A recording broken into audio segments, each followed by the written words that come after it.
નમસ્કાર વિદ્યાર્થી મિત્રો. 11 કોમર્સ વિષય અર્થશાસ્ત્ર, ચેપ્ટર 2 મૂળભૂત ખ્યાલો અને સંકલ્પનાઓ. છેલ્લે આપણે અર્થશાસ્ત્રના અભ્યાસમાં ચેપ્ટર 1 છે પૂર્ણ કર્યું છે. તેમાં અર્થશાસ્ત્રના સામાન્ય પરિચય વિશે વાત કરી. હવે જે વાત કરવા જઈ રહ્યા છીએ ચેપ્ટર 2 મૂળભૂત ખ્યાલો અને સંકલ્પનાઓ, કે અર્થશાસ્ત્રમાં કેવા પ્રકારના ખ્યાલો હોઈ શકે, કઈ કઈ બાબતોનો અભ્યાસ થઈ શકે, એની આપણે ચર્ચા કરવાની છે, એનો અભ્યાસ કરવાનો છે. પ્રસ્તાવના જોઈએ, ત્યાર પછી કિંમત અને મૂલ્યનો અર્થ જોઈશું. અર્થશાસ્ત્રમાં કિંમત શું છે, મૂલ્ય કોને કહેવામાં આવે, ઉપયોગિતા મૂલ્ય કયું છે, વિનિમય મૂલ્ય કયું છે, વસ્તુઓ કઈ છે, સેવાઓ કઈ છે, કઈ વસ્તુ નાશવંત છે, કઈ વસ્તુ ટકાઉ છે, આ બધી વસ્તુનો અભ્યાસ કરવાનો છે. સૌપ્રથમ પ્રસ્તાવનાથી જોઈએ તો માનવીની આર્થિક વર્તનનો અભ્યાસ એ અર્થશાસ્ત્રમાં થાય છે. અગાઉ પહેલાં ચેપ્ટરમાં વાત કરી હતી કે માનવીના આર્થિક વર્તન છે એનો અભ્યાસ અર્થશાસ્ત્રમાં થાય છે. અર્થશાસ્ત્રના અભ્યાસની શરૂઆતમાં કેટલાક પાયાના ખ્યાલો અને એનો વિસ્તૃત અર્થ સમજી લેવો જરૂરી છે, કારણ કે આ ખ્યાલો વારંવાર જે ઉપયોગમાં લેવામાં આવે છે અને શરૂઆતના તબક્કે જ આ શબ્દો, અર્થ અને મૂળભૂત ખ્યાલોની સમજણ હોવી જરૂરી છે, જેનાથી અર્થશાસ્ત્રનો અભ્યાસ એ સમજપૂર્વક કરી શકાય. શરૂઆતમાં આપણે અર્થશાસ્ત્રનો પરિચય જોયો તો અર્થશાસ્ત્ર કોને કહેવામાં આવે. હવે આપણે જોવાનું છે અર્થશાસ્ત્રના જે કંઈ ખ્યાલો છે, એનો અર્થ છે, આ બધી વસ્તુ સમજવાની છે, કે જેના પરિણામે છે આપણે સરળતાથી એનો અભ્યાસ કરી શકીએ. આપણે આ પ્રકરણમાં વસ્તુ અને સેવાઓ, કિંમત અને મૂલ્ય, સંપત્તિ અને કલ્યાણ અને વ્યાપાર ચક્ર વિશે અભ્યાસ કરવાનો છે. આપણને અત્યાર સુધી એવું થતું કે ભાઈ કિંમત અને મૂલ્ય બે વસ્તુ સેમ જ છે, પણ ખરેખર અર્થશાસ્ત્રના અભ્યાસમાં બે વસ્તુ કેવી છે, ડિફરન્ટ છે, અલગ છે. એટલે સૌપ્રથમ કિંમત અને મૂલ્ય જોઈએ કે કિંમત એટલે શું અને મૂલ્ય એટલે શું. તો કિંમત અને મૂલ્ય એટલે કે પ્રાઇઝ એન્ડ વેલ્યુ. તો રોજિંદા જીવન વ્યવહારોમાં આપણે કિંમત અને મૂલ્યને લગભગ સમાનાર્થી શબ્દ તરીકે વાપરીએ છીએ. અત્યારનો જે કંઈ આપણો વ્યવહાર છે એમાં આપણે મોસ્ટ ઓફ એવું સમજતા હોય કે બે વસ્તુ સરખી છે, કિંમત અને મૂલ્ય. પણ ખરેખર છે આ બંને વસ્તુનો અર્થશાસ્ત્રમાં અલગ અર્થ તરી આવે છે, બંને શબ્દનો અલગ અર્થ તરી આવે છે. કારણ કે કોઈ વસ્તુ કિંમતી હોય છે, કોઈ વસ્તુ મૂલ્યવાન હોય છે. એટલે કિંમત અને મૂલ્ય આ બે છે એક રીતે સિમિલર, સમાનાર્થી શબ્દ છે, પણ અર્થશાસ્ત્રમાં એનું મૂલ્ય છે જુદી રીતે આંકવામાં આવે છે, અર્થ જુદી રીતે આંકવામાં આવે છે. તો સૌપ્રથમ તો કે ભાઈ મૂલ્ય. તો કિંમત અને મૂલ્યનો જુદો અર્થ સ્પષ્ટ રીતે સમજવા માટે છે એ વ્યવહારમાં આપણે એને બે રીતે જોઈએ છીએ. વ્યવહારમાં આપણે એને બે રીતે જોઈએ છીએ. એક તો ઉપયોગિતા મૂલ્યવાળી વસ્તુ અને બીજું કઈ હોય, વિનિમય મૂલ્યવાળી વસ્તુ. વ્યવહારમાં આપણે એને બે રીતે જોઈએ છીએ, કે મૂલ્યવાન વસ્તુ તો કે ભાઈ ઉપયોગિતાવાળી, બીજી તો કે ભાઈ વિનિમય મૂલ્ય. તો ઉપયોગિતા મૂલ્ય એટલે તો ભાઈ વસ્તુ માનવ જીવન માટે કેટલી ઉપયોગી છે એનું જે મૂલ્ય દર્શાવે ને એને ઉપયોગિતા મૂલ્યવાળી વસ્તુ કહેવામાં આવે. ફોર એક્ઝામ્પલ, ખોરાક છે, પાણી છે, સૂર્યપ્રકાશ છે, આ બધી વસ્તુ છે એ આપણા જીવન માટે કેટલી ઉપયોગી છે, તો એનું જે કંઈ મૂલ્ય દર્શાવે છે ને એને ઉપયોગિતા મૂલ્યવાળી વસ્તુ કહેવામાં આવે. વિનિમય મૂલ્ય તો કે ભાઈ વસ્તુ કે સેવા આપીને બદલામાં જે વસ્તુ કે સેવા તમે મેળવો છો અને જે માફ થાય છે અથવા જે વસ્તુનું વિનિમય મૂલ્ય માપવામાં આવે છે એને વિનિમય મૂલ્ય કહેવામાં આવે.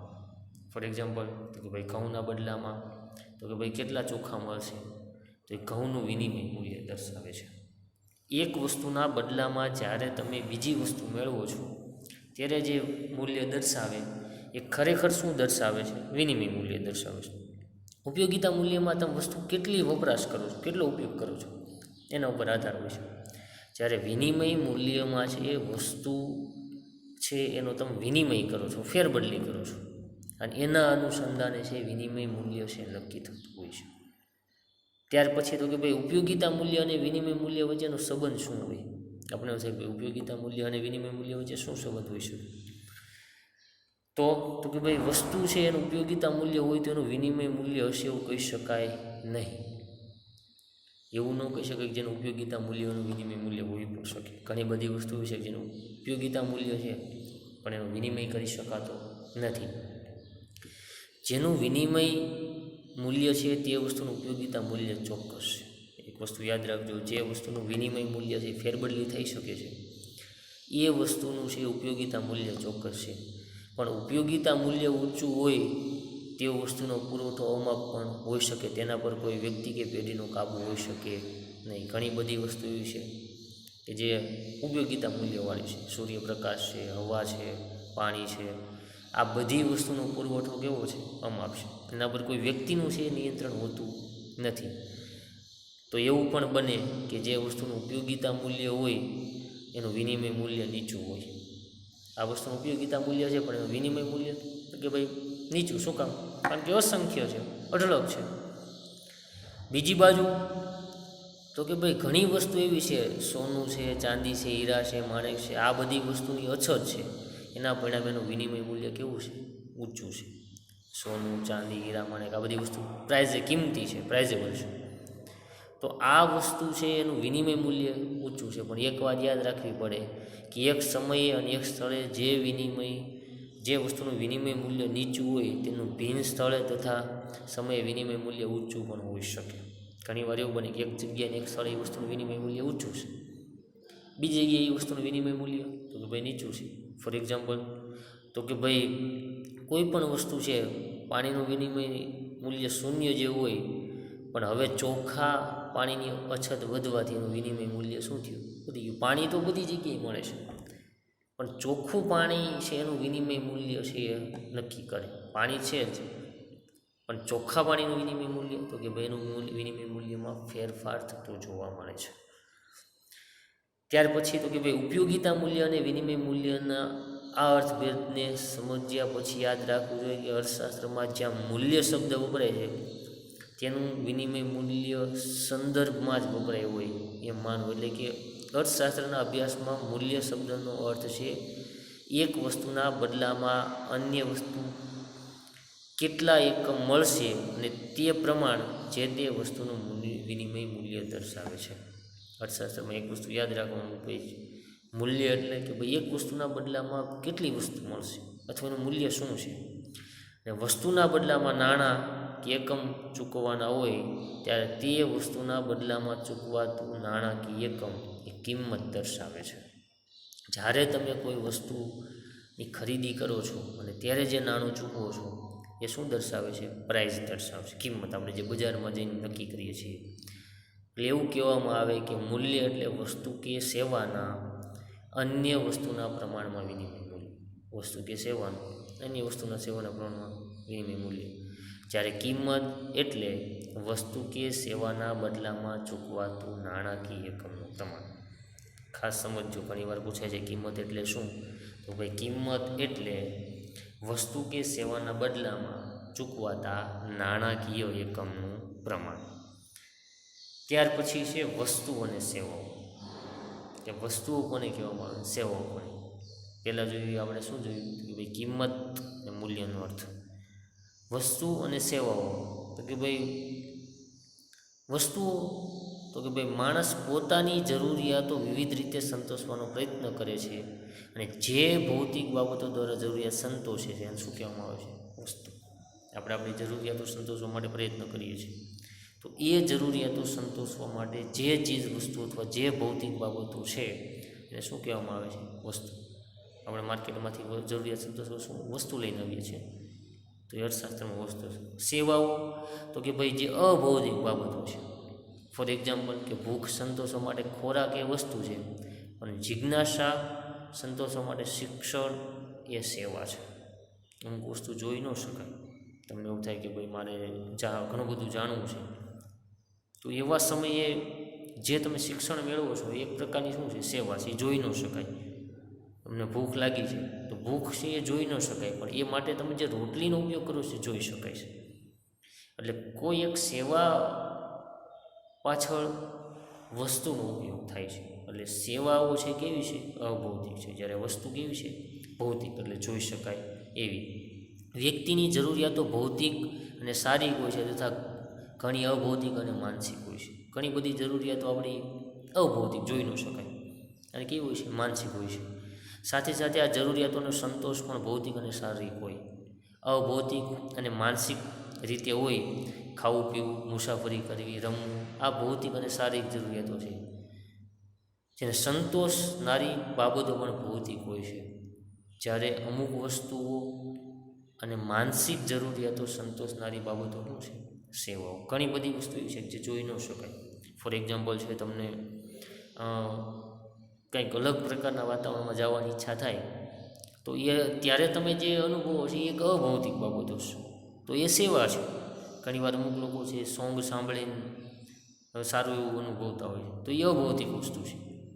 ઘણા લોકો છે અમુક વસ્તુ સાથે જાણી જોઈને છે દેખીતી રીતે છે કંઈ કાર્ય કરતા હોય છે ને એનાથી આનંદ મેળવતા હોય છે, તો એ ભૌતિક વસ્તુ છે. એટલે જે વસ્તુ જોઈ શકાય છે એ કેવી છે? ભૌતિક.